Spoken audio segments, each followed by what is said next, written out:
एकेकाळी आम्ही मुंबईतून कशा थैल्या जातात दिल्लीत याची वर्णनं करत होतो, तेव्हा दिल्लीत काँग्रेसचं राज्य होतं.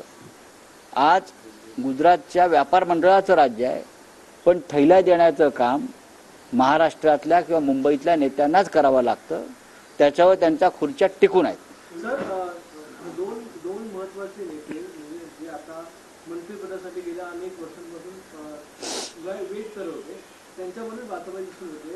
सिडकोचं अध्यक्षपद यांना मिळाल्याच्या नंतर भरत गोगावले म्हणतात की आता एका आमदाराने मला मंत्रिपद मिळालं नाही पाहिजे यासाठी प्रयत्न केले होते, राजीनामा दिला होता, त्याला आता सिडकोचं अध्यक्षपद मिळालं. शिवसेनेच्या दोन नाही, त्याच्यावरती मी बोलणार नाही. बघा, हे डबक्यातले बेडूक आहेत सगळे.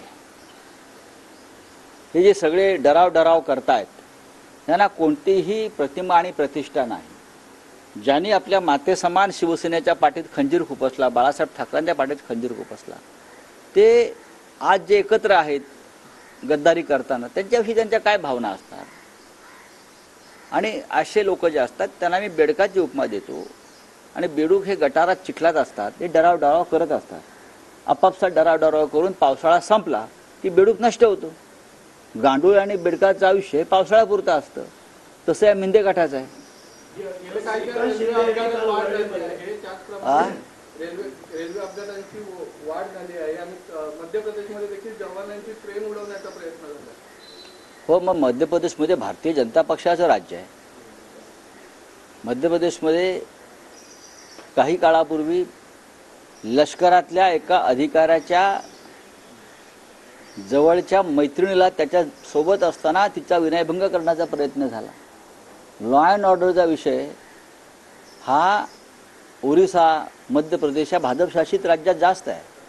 विशेषतः महिलांवरील अत्याचार, बलात्कार, लैंगिक शोषण आपण पाहिलं असेल. ओरिसामध्ये आणि मध्य प्रदेशमध्ये लष्कराच्या अधिकाऱ्यांच्या कुटुंबातील महिलांवरती अत्याचार झाले. आणि भारतीय जनता पक्षाचे लोक जे पश्चिम बंगालला रस्त्यावर उतरले, जे मुंबईमध्ये आम्हाला प्रश्न विचारत होते, ते गप्प आहेत. जर एक ट्रेन उडवायचा प्रयत्न झाला असेल तर त्या संदर्भात रेल्वे मंत्र्यांपेक्षा देशाच्या गृहमंत्र्यांनी उत्तर दिलं पाहिजे.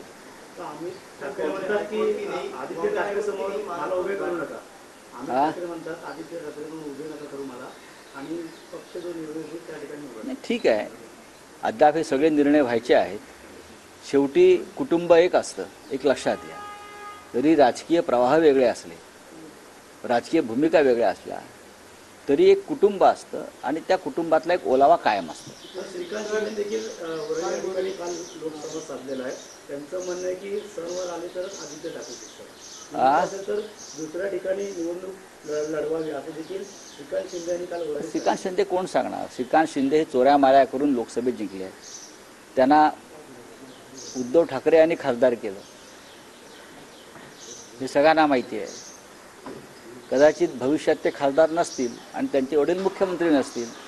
त्याच्यामुळे आज मुख्यमंत्री आहेत म्हणून त्यांची पोपटपंची सुरू आहे. चला, थँक्यू.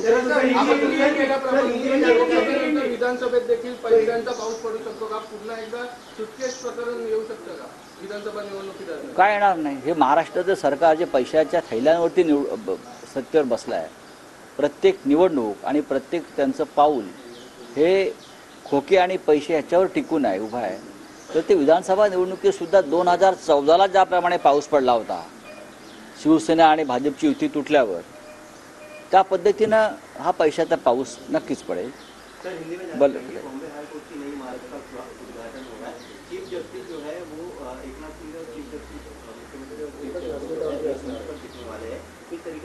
क्या देखिए, इस प्रकार से कार्यक्रम होते हैं. अगर किसी राज्य में हाईकोर्ट का निर्माण होता है या हाईकोर्ट का भूमि पूजन होता है तो चीफ जस्टिस आते हैं, वहाँ के मुख्यमंत्री आते हैं.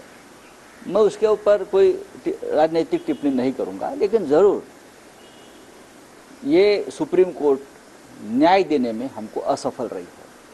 ट्रेन हादसा जो है लगातार उसकी संख्या बढ़ती जा रही है. एक बार फिर मध्य प्रदेश में जो है जो जवानों की ट्रेन है उसको, जवानों की ट्रेन का हादसा है या और कुछ है? जो पुलवामा में हुआ था आपको मालूम है.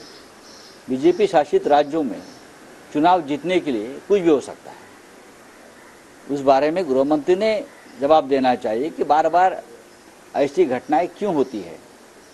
अब तक ये पुलवामा का जांच नहीं कर पाए हैं, और अगर जवानों की जो ट्रेन है उनके ऊपर कोई इस प्रकार का घातपात या गड़बड़ होती है तो जिम्मेदार वहाँ की भाजपा शासित सरकारें है, गृह मंत्री है और रेलवे मंत्री है। और